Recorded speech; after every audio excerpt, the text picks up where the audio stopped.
వి gold trusted gold buyers. మీరు తాకట్టు పెట్టిన బంగారాన్ని విడిపించి ఈ రోజు ఉన్న మార్కెట్ ధరకు కొనబడును. మనిషిని సృష్టించింది సృష్టికర్త భగవంతుడు. మానవ సంబంధాలు మరి ఆర్థిక సంబంధాలా దేవుడు పెట్టిన సంబంధాలా? ఈ క్వశ్చన్కి ఎప్పుడు ఆన్సర్ ఎవరు చెప్పలేకపోయారు. ఎందుకు మనుషులు కలుస్తారు, ఎందుకు విడిపోతారు? అది వర్క్ ప్లేస్లో కావచ్చు, వ్యక్తిగత జీవితంలో కావచ్చు, అత్యంత సన్నిహితమైన సంబంధాలు కావచ్చు. మీ జీవితంలో వచ్చిన వ్యక్తులు ఎందుకు తారసపడ్డారు, ఎందుకు ఆ టైంకి ఆ పని అయిపోయింది, వాళ్ళు వెళ్ళిపోయారు? ఈ వెళ్ళిపోయే వాళ్ళు ఏంటంటే ఒక లెసన్తో వస్తారు. కొంతమంది మనం చాలా హార్డ్షిప్స్లో ఉన్నాం అనుకోండి, ఆ హార్డ్షిప్స్ని లైట్ చేయడానికి దేవుడు పంపించిన మనం ఏంజల్స్ అంటాము. కొన్ని వర్క్ ప్లేసెస్లో సడన్గా కట్ అయిపోతుంది మన జర్నీ. మన మెమరీలో ఐఎమ్ సుపీరియర్ అనేది ఫిక్స్ అయిపోయింది. ఇప్పుడు మనం అందుకే మనం నెక్స్ట్ లైఫ్ తీసుకున్నాం. ఆ లైఫ్లో ఏంటి, మనకంటూ ఒక ఆత్మ ఉంటుంది, ఒక సోల్ అనేది ఉంది.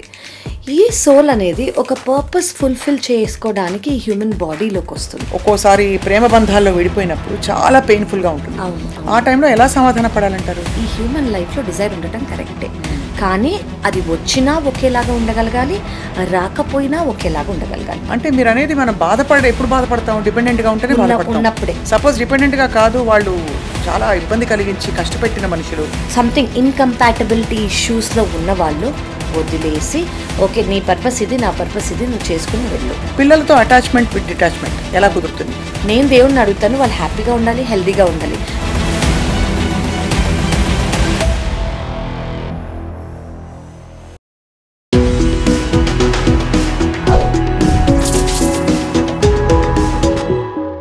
Hello and welcome back to సీక్రెట్తో స్నేహం. చాలా పాపులర్ అయిన మా ఫస్ట్ ఫ్యూ ఎపిసోడ్స్ తర్వాత విపరీతమైన డిమాండ్ వచ్చింది, రిక్వెస్ట్ వచ్చింది మళ్ళీ మనం ఈ సిరీస్ స్టార్ట్ చేయాలని చెప్పి.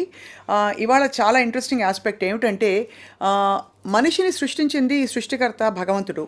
మానవ సంబంధాలు మరి ఆర్థిక సంబంధాలా దేవుడు పెట్టిన సంబంధాలా? ఈ క్వశ్చన్కి ఎప్పుడు ఆన్సర్ ఎవరు చెప్పలేకపోయారు. ఎందుకు మనుషులు కలుస్తారు, ఎందుకు విడిపోతారు? అది వర్క్ ప్లేస్లో కావచ్చు, వ్యక్తిగత జీవితంలో కావచ్చు, అత్యంత సన్నిహితమైన సంబంధాలు కావచ్చు. We have with us once again spiritual seeker and speaker and lead hepatologist, అందరికీ సుపరిచిత వైద్యులు డాక్టర్ కావ్య దెందుకూరి గారు.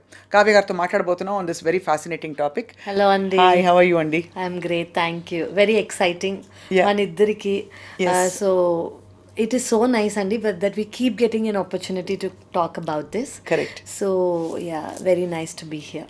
సో నాకు అదే డౌట్ వస్తుంటుంది, మీరు ఎప్పుడైనా ఆలోచించారా కావ్య గారు, మీ జీవితంలో వచ్చిన వ్యక్తులు ఎందుకు తారసపడ్డారు, ఎందుకు ఆ టైంకి ఆ పని అయిపోయింది, వాళ్ళు వెళ్ళిపోయారు కరెక్ట్ అని వస్తుంటుంది క్వశ్చన్. ఫర్ ఎగ్జాంపుల్ మన ఇద్దరం కలిసిన కరెక్ట్, నేను విధానం కూడా, మన ఇద్దరం కలిసిన విధానము, హౌ సడన్లీ నేను వచ్చి జస్ట్ కొన్ని ఇంటర్వ్యూస్ చేయగానే ఏదో ఒక మాట కామన్గా మన ఇద్దరికి రావటము, దాని తర్వాత సిమిలారిటీస్ తెలుసుకోవటం, దాని తర్వాత యూనో ఈక్వేషన్ అనేది స్ట్రాంగర్ అవ్వటము, లైఫ్ జర్నీస్ మళ్ళీ తర్వాత మ్యాప్ చేసుకోవటం, డాట్ చేసుకోవటం, సమ్వేర్ సంథింగ్ ఈస్ దేర్ అని, మీరు దీనికోసం నా దగ్గరికి వచ్చారని, నేను దీనికోసం మీ దగ్గరికి వచ్చాను. అలా ఐఎమ్ షూర్ అండి అందరికీ ఇలాంటి ఈక్వేషన్స్ వేరే వేరే వాళ్ళతో ఇన్ డిఫరెంట్ ఫార్మ్స్ అనేది ఉంటాయి. కొన్ని నైస్ మీటింగ్స్ కానివ్వండి, కొన్ని జస్ట్ వెరీ సూపర్ఫిషియల్ మీటింగ్స్ కానివ్వండి, కొన్ని లాంగ్ టర్మ్ మీటింగ్స్ కానివ్వండి. సో మనం దీని గురించి ఇది 2 kinds ఆఫ్ థియరీస్లో చెప్పుకోవచ్చు మనం. ఒకటి ఏంటి అంటే కర్మ మీద డిపెండ్ అయింది, ఒకటి ఏంటి అంటే పాస్ట్ లైఫ్స్ మీద డిపెండ్ అయింది, ఇంకోటి ఏంటంటే మీ వైబ్రేషనల్ స్టేట్ మీద డిపెండ్ అయింది. మూడు ఈ మూడిట్లో ఏదైనా అయ్యి ఉండొచ్చు, మీకు ఏది కనెక్ట్ అవుతుందో మీరు అది తీసుకోవచ్చు. సో బేసికలీ మనం అన్ని బంధాల గురించి మాట్లాడుతున్నాం, ఆబ్వియస్లీ నాట్ జస్ట్ అంటే మన కుటుంబ బంధాలు, అలాగే మనకి స్నేహితులు ఎవరైతే తారసపడతారో, ఆల్సో వర్క్ రిలేషన్షిప్స్. అవునండి, అవును. కొన్ని వర్క్ ప్లేసెస్ లో సడన్ గా కట్ అయిపోతుంది మన జర్నీ. కరెక్ట్, ఎందుకు ఐ నో. సో ఇప్పుడు మనం అనుకుంటున్నట్టు ఈ రిలేషన్షిప్స్, ఫర్ ఎగ్జాంపుల్ మనకు ఒకటి అర్థం అవ్వాల్సింది ఏంటంటే మన బర్త్, మన death and few major things in our life are predestined అనమాట. అంటే ఏంటి, ఏవేవి, ఎప్పుడు పుడతాము, ఎప్పుడు పోతాము, మనం ఎలా ఉంటాము, మనం ఏ రంగులో ఉంటాము, మన క్లోజ్ ఫ్యామిలీ మెంబర్స్ ఏంటి, మనది బేసిక్గా అనేవి డిస్టైన్ అయిపోయి ఉంటాయి. డెస్టినీ అనేది అది. ఓకే, కానీ మనకు తెలియాల్సింది ఏంటంటే ప్రజెంట్గా మనం ఇప్పుడు ఎలా ఉన్నామో, పాస్ట్ మనది ఏమైపోయిందో అది ఫ్రీ విల్ కాదు, మనం ముందే అనుకున్నట్టు. ఫ్యూచర్ మన చేతిలో ఉంది. ఈ ఫ్యూచర్ అనేది ఎలా మనం ముందుకు తీసుకెళ్తామో అనేది మన చేతిలో ఉంది, అది మనకు తెలుసు. రైట్. సో మనకి ఇప్పుడు తెలియాల్సింది ఏంటంటే ప్రతి ఒక్కళ్ళు మనకు తెలిసిన వాళ్ళ, లేదా కోఇన్సిడెన్సా, లేదా మనకు ముందే తెలిసిన వాళ్ళ, లేదా అనుకుని వాళ్ళు వస్తారా, ఏదైనా పర్పస్ ఉందా? అవును. సో మనకు తెలియాల్సింది ఏంటంటే ఇది మీకు ఒకవేళ అంటే ఒకటి మనకు అర్థం చేసుకోవాలి ఏంటంటే మనకంటూ ఒక ఆత్మ ఉంటుంది, ఒక సోల్ అనేది ఉంది. ఈ సోల్ అనేది ఒక పర్పస్ ఫుల్ఫిల్ చేసుకోవడానికి హ్యూమన్ బాడీలోకి వస్తుంది. కరెక్ట్. సో ఆ పర్పస్ అనేది ఏంటి, ఒక్కొక్కరికి ఒక్కొక్కటి అవుతుంది. అందరికీ పెయినే కాదు, కర్మనే కాదు. అంటే ఓకే ఈ కర్మ ఫినిష్ చేయడానికి నేను ఈ బాడీలోకి వచ్చానా. కొంతమంది లైట్ గివర్స్, లైట్ వర్కర్స్ కూడా ఉంటారు, హీలర్స్ కూడా ఉంటారు. అంటే కొంతమంది వచ్చి కొంతమంది లైఫ్లో సొల్యూషన్స్గా కానివ్వండి, డిఫికల్టీస్ని కానివ్వండి, లవ్ని కానీ ఇవ్వడానికి, సొల్యూషన్స్ ఇవ్వడానికి. కొంతమంది జస్ట్ అలా వచ్చి గురువులాగా వచ్చి ఒక టైనీ మూమెంట్ 1 minute ఒక మాట చెప్పేసి వెళ్ళిపోతారు. అది మీకు లాంగ్ స్టాండింగ్గా గుర్తుండిపోయి ఆయన నాకు ఆ రోజు చెప్పారు, దట్స్ ఇంపాక్టింగ్ మీ అని అనిపిస్తుంది. కొంతమంది మీ పేరెంట్స్ కానివ్వండి, మీ సిబ్లింగ్స్ కానివ్వండి, మీ పుట్టిన వాళ్ళు, మీ హస్బెండ్, ఇదంతే డెస్టినీ. కానీ ఎవరైతే వస్తారో అది మీ లైఫ్ పర్పస్ అంటూ ఏది ఉందో. ఇప్పుడు కొంతమంది అంటే ప్రతి వాళ్ళని అలా అనుకోవాలంటారా? ప్రతి ఒక్కళ్ళని అంటే మేజర్గా ఇప్పుడు కొంతమంది ఏం బిలీవ్ చేస్తారంటే మనం ఎవరిని చూసినా కొంతసేపు మాట్లాడుకున్నాం, కొంతమంది ఒక డిఫికల్ట్ టాస్క్ని లైట్ చేయడానికి దేవుడు పంపిస్తారు. ఇప్పుడు మన సోల్ పర్పస్ ఈ లైఫ్లో ఒక పెద్ద టాస్క్ ఉంది, ఆ టాస్క్ని హెల్ప్ చేసే వాళ్ళ దగ్గర మన బెస్ట్ ఫ్రెండ్స్ కానో, మన సిబ్లింగ్స్ కానో, లేదా మనకి ఆ సొల్యూషన్ ఆల్రెడీ తెలిసిన వాళ్ళ లాస్ట్ లైఫ్లోనో ఈ లైఫ్లోనో ఎక్స్పీరియన్స్ చేసిన వాళ్ళు. ఇప్పుడు మనం ఇద్దరమే అనుకోండి, సో మెనీ మన కాన్వర్సేషన్స్ మనం అనుకుంటాం కదా, ఓకే ఇది మీకు తెలుసు ఇది ఎలా సాల్వ్ చేయాలో అని మనం అనుకుంటాం. Why did you come to me to tell me that? అది అనేది ఈజీ నాకు చేయడానికి. సో యాదృచ్ఛికం అంటూ ఏది ఉండదు, అన్నీ మోస్ట్లీ ప్రీడెస్టైన్డ్. అండ్ ఇంకోటి మనకు తెలియాల్సింది ఏంటంటే చాలా మటుకు ఇప్పుడు ఫర్ ఎగ్జాంపుల్ మనము ఒక స్కూల్కి వెళ్ళాము, స్కూల్లో మనకు అన్ని సబ్జెక్ట్స్ ఉన్నాయి, కొంట్లో 100 out of 100 వచ్చాయి. మ్యాథ్స్లోనో ఫిజిక్స్లోనో out of 100 మనకి 30 పాస్ అయితే 31 వచ్చాయి. అంటే 30 పాస్ అయితే 29 వచ్చాయి. మనం మళ్ళీ చదవాలి. ఓకే, ఆ మళ్ళీ చదువు అనేది next life, if you believe in it. So if you believe in it. చాలా మంది ఇది ఒక్క జన్మే ఉంది, మానవ జన్మ, మళ్ళీ జన్మలు ఉండవని నమ్ముతారు. కరెక్ట్. చాలా మంది జన్మల బంధం అని కూడా చెప్పుకుంటారు. కరెక్ట్. అండ్ కొంతమంది చూసినప్పుడు నిజంగానే ఇన్ఎక్స్ప్లికబుల్ గా వీళ్ళు మనకు తెలిసే అనే ఫీలింగ్ వస్తుంది కదా. అండ్ ఆ ఈక్వేషన్ అనేది మిమ్మల్ని మీరు ఎక్స్పీరియన్స్ అదే ఈజీగా you can just mingle with them. అది అంటే ఏదో తెలుసు నాకు వీళ్ళలో, ఆల్రెడీ వాళ్ళు అంటే కొంతమందితో మనం అర్థం చేసుకోవడానికి వాళ్ళకి ఇది ఇష్టం వాళ్ళకి ఇది ఇష్టం లేదు అని తెలుసుకోవడానికి నెలల నుంచి ఏడాది పడుతుంది. అదే కొంతమందిని మీట్ అవ్వగానే నాకు ఆల్రెడీ తెలుసు, ఇలా మాట్లాడితే నచ్చుతుంది, ఇలా మాట్లాడితే నచ్చదు అని వెంటనే మనకు తెలిసిపోతుంది. ప్రాబబ్లీ అది మీ ఒక సంస్కారం, అంటే ఒక కర్మ, ఒక మెమరీ మీ బాడీలో. సో అలాగే సో ఇప్పుడు మీకు ఇందాక మనం అనుకున్నట్టు ఫిజిక్స్లో 30 రావాలి కానీ 29 వచ్చింది. సో మీకు ఈ లైఫ్ అనేది మీకు మళ్ళీ ఫిజిక్స్లో పాస్ అవ్వడానికి ఇచ్చారు. సో ఈ ఫిజిక్స్లో పాస్ అవ్వడానికి మీరేం చేయాలి, కష్టపడాలి. సో నేను ఎందుకు కష్టపడుతున్నాను అని లైఫ్లోకి వచ్చేసాక మనం అనుకుంటే కష్టానికి ఒక కారణం ఉంది. మనం అసలు ఈ లైఫ్ తీసుకుందే ఆ కష్టమే ఓకే ఫినిష్ చేయడానికి. కానీ మోస్ట్ ఆఫ్ ద పీపుల్ ఏమనుకుంటారు, అబ్బా నాకు ఈ కష్టం ఎందుకు వచ్చింది, నాకు ఎందుకు వచ్చిందని అలా అనుకుని మళ్ళీ మనం నేర్చుకోలేదు, పాస్ అవ్వలేదు. కరెక్ట్. సో మళ్ళీ ఛాన్స్ ఇస్తారు దేవుడు, నెక్స్ట్ టైం కూడా నేర్చుకోలేదు. ఈసారి ఒక స్ట్రాంగ్ మనిషిని అంటే ట్యూటర్గా పెడతారు. ట్యూటర్గా పెట్టి ఓకే 29 వస్తున్నాయి, అర్థం కావట్లేదు నేర్చుకోవడానికి, నువ్వు ట్యూషన్కి రా అని మీరు ట్యూషన్గా వెళ్ళండి. అదే మనకు ఒక experience as a human being. And ఆ హ్యూమన్ బీయింగ్స్ టిపికలీ మనకి కష్టపెట్టడానికి వస్తారు ఫర్ అ పర్పస్. కానీ ఈ ఆంతర్యం కనుక అర్థం చేసుకోగలిగితే బహుశా మనుషుల్ని బ్లేమ్ చేయడం కానీ, కష్టపెట్టడం కానీ, అంటే కష్టపడడం కానీ మనం అదే ఇది ఎందుకు మనకి జరుగుతోందని కానీ మనం అనుకోవన్నమాట. సో ఇలాగే వాళ్ళు వచ్చి మనకు ఒక బేసిక్లీ ఇది నేర్చుకోవడానికి వచ్చాం, ఇది చెయ్యడానికి వచ్చాం, ఇది ఫుల్ఫిల్ చేయడానికి వచ్చాము అని మనం అనుకోగానే వాళ్ళు చెప్పింది మనం ఇట్టే అర్థం చేసుకోగలిగితే, అంటే అది కూడా టైం పడుతుంది. కానీ ఎవరు ఎందుకు వచ్చారు అని మనం ఒక మినిస్క్యూల్ టైం తీసుకొని ఓకే వీళ్ళు ఎందుకు వచ్చి ఉంటారు, ఎందుకంటే ఫస్ట్ ఎవరిలో వాళ్ళ ప్యాటర్న్స్ అనేవి ఫాలో అవుతున్నారు అనుకోండి, ఇదే నాకు మళ్ళీ మళ్ళీ అవుతుందని అందరికీ అనిపిస్తుంది. అది జాబ్ అవ్వచ్చు, రైట్, రిలేషన్షిప్ అవ్వచ్చు, ఒక కైండ్ ఆఫ్ ఇంపాక్ట్, అంటే ఈ హర్ట్ నన్ను ఎందుకు గ్రాంటెడ్గా తీసుకున్నారు, నాతోనే ఎందుకు ఇలా అవుతుందని ఒక విషయంలో ఖచ్చితంగా వాళ్ళకి అనిపిస్తుంది. ఇక్కడ ఒక క్వశ్చన్ అడగాలి, మీరు గ్రాంటెడ్ అన్నారు కాబట్టి ఒక్కొక్క ఫేజ్ ఆఫ్ లైఫ్లో మనం మన పరిసరాల్లో ఉండే వ్యక్తులందరూ ఫ్యామిలీ కావచ్చు, మనం వర్క్కి వెళ్ళే ప్లేస్లో కావచ్చు, ఫ్రెండ్స్ కావచ్చు, మరీ గ్రాంటెడ్గా తీసేసుకుంటున్నారు, మనకి వాల్యూ ఇవ్వట్లేదు, మన విలువ వాళ్ళకి తెలియట్లేదు అనే ఒక ఫీలింగ్లోకి వెళ్తాం. అప్పుడు what is life trying to teachers అంటారు? అంతే, ఇది చాలా ఇంపార్టెంట్ అండి. ఇప్పుడు ఒకళ్ళు అనేది ఇప్పుడు మనం అనుకున్నాం కదా, ఈ లైఫ్లోకి ఒక లెసన్ అనేది అర్థం చేసుకోవడానికి వచ్చామని. ఫర్ ఎగ్జాంపుల్, దీనికి చాలా నేను బిలీవ్ చేసేది ఏంటంటే కర్మ అంటే ఏంటంటే అందరూ ఏమనుకుంటారంటే, ఓకే నేను కష్టాలు పడుతున్నాను, నా కర్మ అయిపోతుంది, నేను సుఖాలు పడుతున్నాను, నేను లాస్ట్ లైఫ్లోనో ముందులోనో చాలా మంచి చేశాను. యాక్చువల్లీ కర్మ అంటే అది కాదు. అంటే అది కూడా, బట్ అది ఒక్కటే కాదు. ఇప్పుడు మనమంటూ ఒకటి ఉన్నాం, మన ఇన్నర్ సెల్ఫ్, కానీ దాని చుట్టూ ఉన్న మన ఐ అనేది ఉంది కదా. అంటే నేను కావ్య, నేను ఒక డాక్టర్, నేను ఒక ఎండోస్కోపీ చేస్తాను, అట్లా మన ఐ కనుది చాలా మెమరీస్ ఉంటాయి. I can eat, I can drink, నేను తినగలను, నేను తాగగలను, నేను ఎండోస్కోపీ చేయగలను, నేను కార్ డ్రైవ్ చేయగలను. అలా మనకి ఒక మిలియన్స్ ఆఫ్ మెమరీస్ ఉంటాయి. ఈ మిలియన్స్ ఆఫ్ మెమరీస్ని మనం కట్ చేసుకుంటూ ఈ సెల్ఫ్ దగ్గరికి మనం రాగలగాలి. ఈ సెల్ఫ్ దగ్గరికి వచ్చినప్పుడు వీఆర్ వన్, అంటే వీఆర్ సుప్రీం. ఇంకా that is the whole purpose of human life. Okay, so మనం ఏం చేస్తాం ఈ లైఫ్లో, మనం సుపీరియారిటీ, ఓకే అందరినీ ఆర్డర్ చేసాం, నువ్వేంటి కూర్చో, నువ్వు నాకు అది ఇవ్వు, నువ్వు కూర్చో, ఇవన్నీ చేసాం.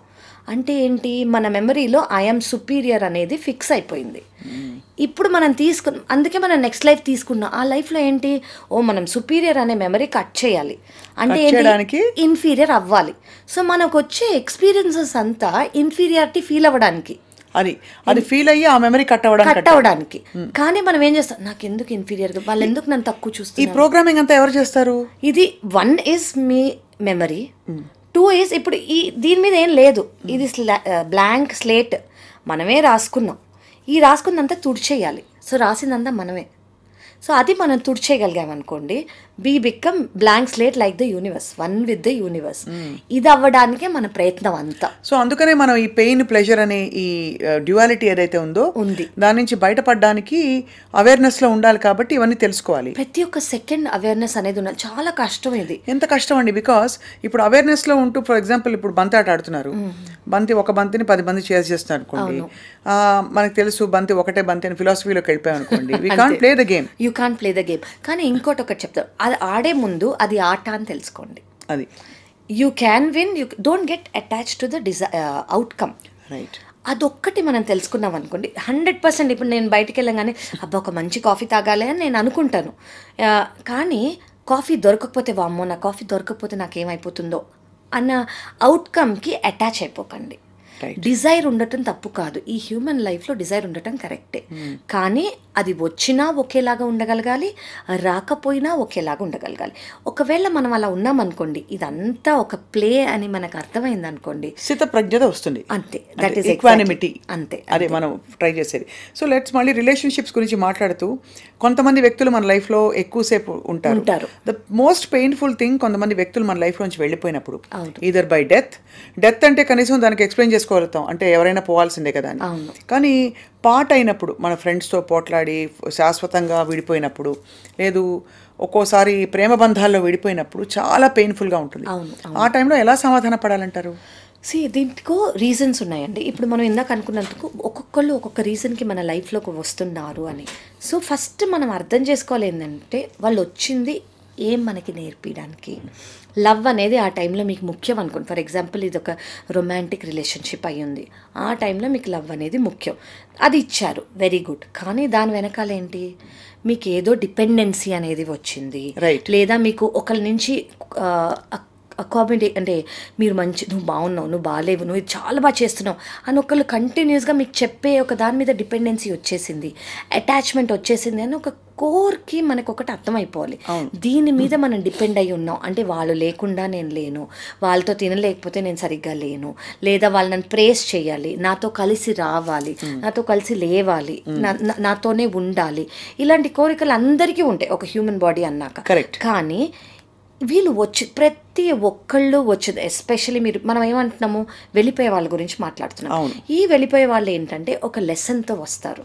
కొంతమంది మనం చాలా హార్డ్షిప్స్లో ఉన్నాం అనుకోండి, ఆ హార్డ్షిప్స్ని లైట్ చేయడానికి దేవుడు పంపించిన మనం ఏంజల్స్ అంటాము. ఒక ఫ్రెండ్ రూపంలో రావచ్చు, జస్ట్ ఒక సడన్గా వచ్చి ఒక హితబోధనలాగా జస్ట్ ఒక మంచి మాట చెప్పేసి వెళ్ళిపోవచ్చు, లేదా మీ సొల్యూషన్ని యాక్చువల్లీ క్రాక్ చేసి కూడా వెళ్ళిపోవచ్చు. సో వాళ్ళకి ఆ లైఫ్లో పర్పస్ ఏంటంటే, కొంతమంది బాధల్లో ఉన్నారు, మీరు వాళ్ళని వెళ్ళి తీర్చండి. ఓకే, సెకండ్ థింగ్ ఏంటంటే, మనకి ఇంకోటి అర్థం అవ్వాల్సింది అంటే, మనం వేరే వాళ్ళ మీద డిపెండ్ అవుతున్నాం.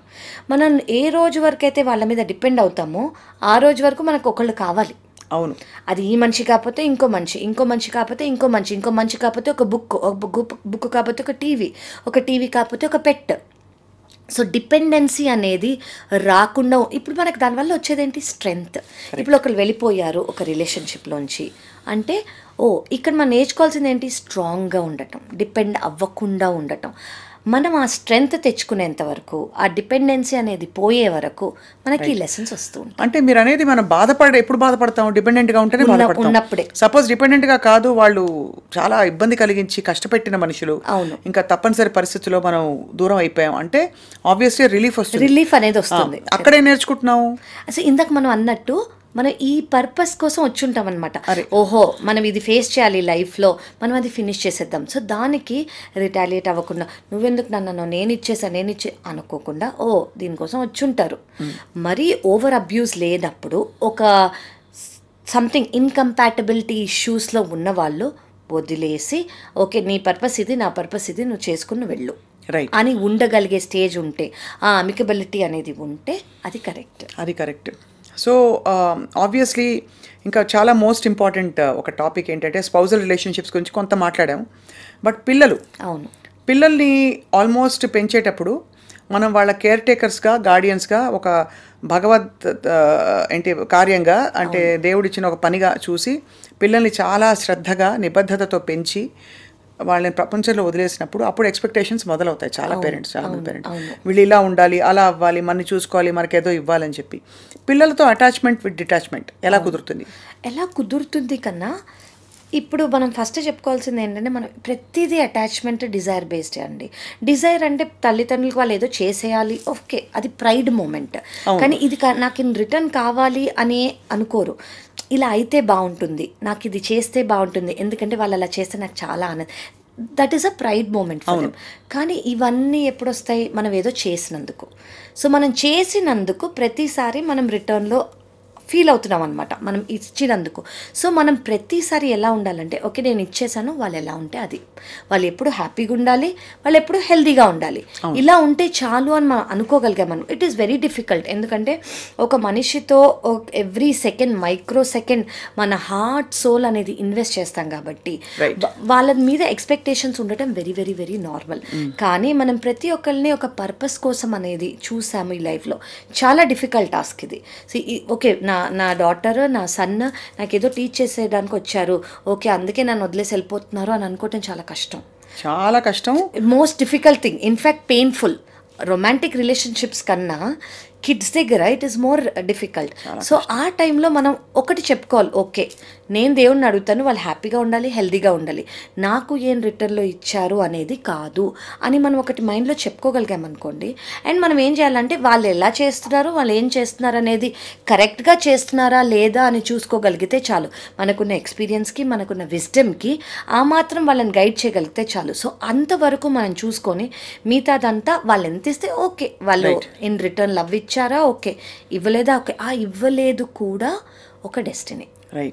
అది మన డెస్టినీ అని మనం అర్థం చేసుకోగలిగితే, అంటే కొన్ని మన చేతిలో ఉన్నాయి, వాళ్ళు ఎలా రియాక్ట్ చేశారో దాన్ని ఫీల్ అవ్వకపోవటం మన చేతిలో ఉంది. కానీ కొన్ని డెసిషన్స్ అనేవి మన చేతుల్లో లేవు. ఇవి మన చేతుల్లో లేవు అని మనం ఫస్ట్ అర్థం చేసుకోవాలి. ఇది అర్థం చేసుకున్న రోజు దానికి ఎమోషన్ అటాచ్ చేయం. ఇన్ఫాక్ట్ పిల్లలతోనే కాదు, మీరు అన్నట్టుగా ఇంకొక మనిషి నడవడిక కానీ, వాళ్ళ జీవిత మార్గాలు కానీ మన చేతుల్లో లేవని ఎంత స్పౌస్ అయినా కూడా, ఎవరైనా ఎప్పుడైతే అర్థం చేసుకుంటామో జరిగే పరిణామాలకి వి విల్ యాక్ట్ అంతే ఇన్ అవర్ హైయెస్ట్ మనకు ఆ క్షణంలో ఏది బెస్ట్ అనుకుంటే నిర్ణయాలు తీసుకుంటాం. సో ఆధ్యాత్మికత లేదు, స్పిరిచువల్ వే ఆఫ్ బీయింగ్ అంటే చాలా మంది ఏమనుకుంటారంటే, ఏ నాన్ సెన్స్ వచ్చినా భరించుకుంటూ పోవడం అనుకుంటారు. చాలా మంది అనుకుంటారు అంటే అన్ని సహనంతో, ఓపికతో భరించుకుంటూ పోవడం కాదు. మన పట్ల మనకి శ్రద్ధ, కర్తవ్యం, ఫస్ట్ సెల్ఫ్ లవ్ అంటాం కదా, first self worth, self love. మనకి ఇది కరెక్ట్ కాదు అని తెలిసినప్పుడు దాని నుంచి వెళ్ళిపోవడం అంతే ఇంపార్టెంట్. కానీ ఆ కరెక్ట్ కాదనే ఫీలింగ్ చాలా సబ్లైమ్ గా, చాలా కాన్స్టెంట్ గా ఉండే feeling. It is not a fleeting, ఏదో కోపం వచ్చిందే నాకు కొద్దిది అండం కాదు. అలా కాదు, అవన్నీ నార్మల్. ఇవన్నీ చాలా మెటీరియలిస్టిక్ గా, ఓకే ఈగో, యాక్చువల్లీ ఈగో ద్వారా వచ్చేవి మనకు ఆ టెంపర్మెంట్స్.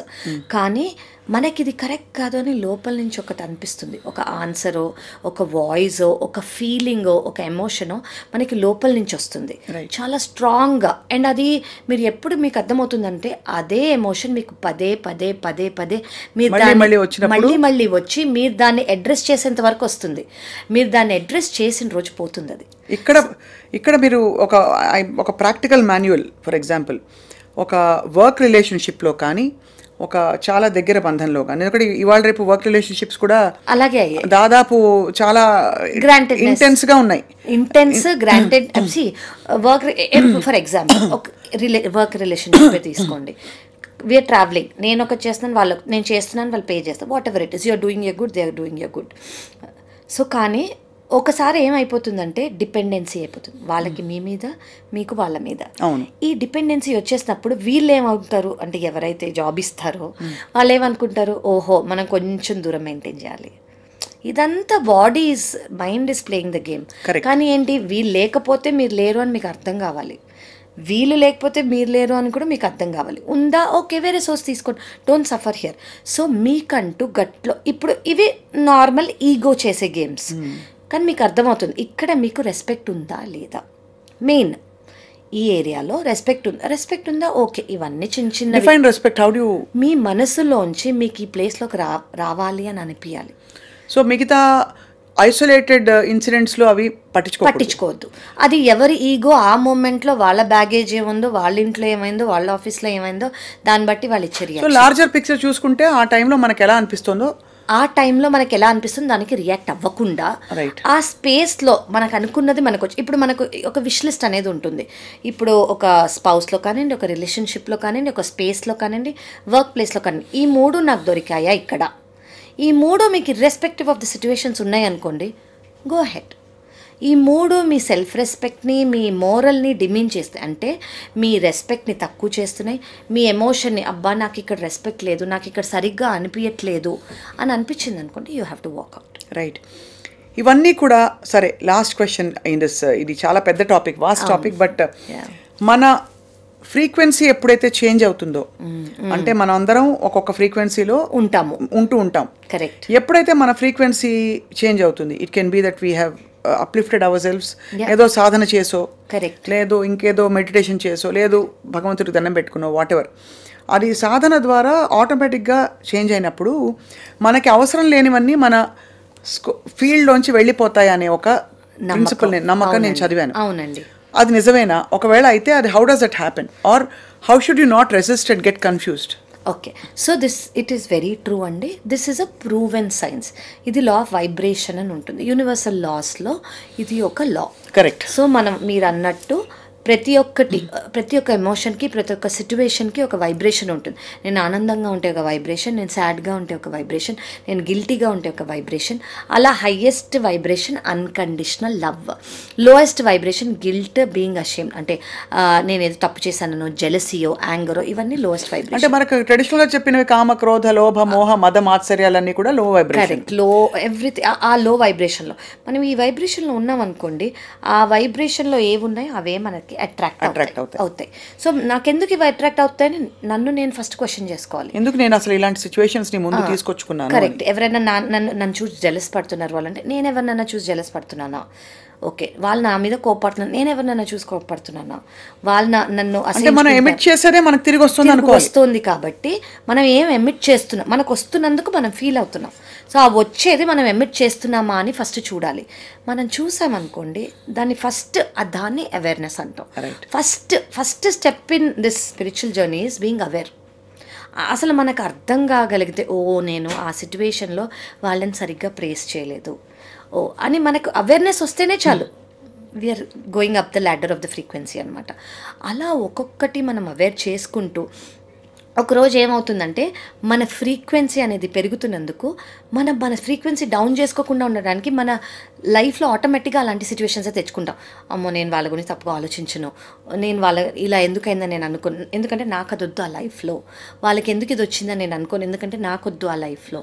అలా ఒక్కొక్కటి చూసుకుంటూ వీళ్ళు this is a huge thing అండి. అంటే ఒక లైఫ్ మిలియన్ లైఫ్స్లో మనం చేసుకో, if you believe in million life or ఒకే లైఫ్లో మీరు అనుకోండి, it is a huge task. అంటే మనకు వచ్చే 30,000 థాట్స్లో మనం ప్రతి ఒక్క సెకండ్ దాన్ని అవేర్గా ఉండాలి అని అంటే ఇట్ ఈస్ నాట్ ఈజీ. అది మీ ఇమ్మెన్స్ సాధన కానివ్వండి, మీ విల్ పవర్ కానివ్వండి, మీ అవేర్నెస్ ద్వారా. అంటే ఒకళ్ళు చెప్పారు ఇది దీనివల్ల మనకి మంచిది అవుతుంది అంటే ట్రై చేసి చూద్దాం అని ట్రై చేసి మనం ఈ ఫ్రీక్వెన్సీ ల్యాడర్ని ఒకసారి మనం అర్థం చేసుకుంటే ఎవరు మన ఫ్రీక్వెన్సీ లేరు దాంట్లో నుంచి వెళ్ళిపోతుంది, అన్డిజైరబుల్ థింగ్స్ అని కూడా వెళ్ళిపోతాయి. అప్పుడు మనం అర్థం చేసుకోవాలి. వాళ్ళు సడన్ గా వెళ్ళిపోయారు అంటే ఓహో వాళ్ళు నా ఫ్రీక్వెన్సీలో లేరు అని మనం అందుకే we should not hold on to things. దేన్ని అలా పట్టుకుని ఉండకూడదు, ఎందుకంటే వాళ్ళు మన ఫ్రీక్వెన్సీలో లేరు కాబట్టి వెళ్ళిపోయారు. సో మనం దాన్ని గట్టిగా పట్టుకుని ఉంటే మనం మళ్ళీ ఆ ఫ్రీక్వెన్సీలో వెళ్ళిపోతున్నాం. మనం ఎంతో కష్టపడి పైకి వెళ్తున్నాం, మళ్ళీ మనం కిందకి రాకూడదు. సో అది మనం తెలుసుకోవాలి. చాలా వెరీ వెరీ వాల్యుబుల్ ఇది interaction today doctor Kavya, because ఇది ఫుల్ఫిల్లింగ్ లైఫ్ అంటే ఏమిటంటే మనని మనం అలైన్ చేసుకుంటూ లోపల ప్రపంచంతో చుట్టూ ఉండే ప్రపంచంతో అలైన్ అవుతూ ఇది వీళ్ళు ఇలా చేశారు, వాళ్ళు ఇలా చేశారు, ఇలా అయింది అని బ్లేమ్ చేయకుండా టేకింగ్ కంప్లీట్ రెస్పాన్సిబిలిటీ టు మన గురించి మనం. సో ఏదైనా ఇది మన కోసం మనం చేసుకోవాలి, మన వల్ల అయిందని తెలిసి మనం మార్చుకోవాలి. ఇంతే మనం చేయాల్సింది. That's why we create our reality అంటాం. We create our 100%. మన ప్రపంచాన్ని మనమే సృష్టించుకుంటున్నాం అనుక్షణం, మన ఆలోచనల ద్వారా, మన మాట ద్వారా, మన చర్యలు, మన క్రియల ద్వారా. 100% అండి. Right, correct. వన్స్ అగైన్ ఇది ఆ universal law is well established ఈ టాపిక్ లో. సో నెక్స్ట్ బహుశా చాలా మంది అడుగుతున్నారు కొన్ని టాపిక్స్, కాకపోయినా కూడా మనం కూడా I think this very interesting interaction అందరి కోసం అండ్ మన కోసం కూడా. Thank you so much doctor Kavya for pleasure is mine అండి. Thank you. నమస్తే. నమస్తే.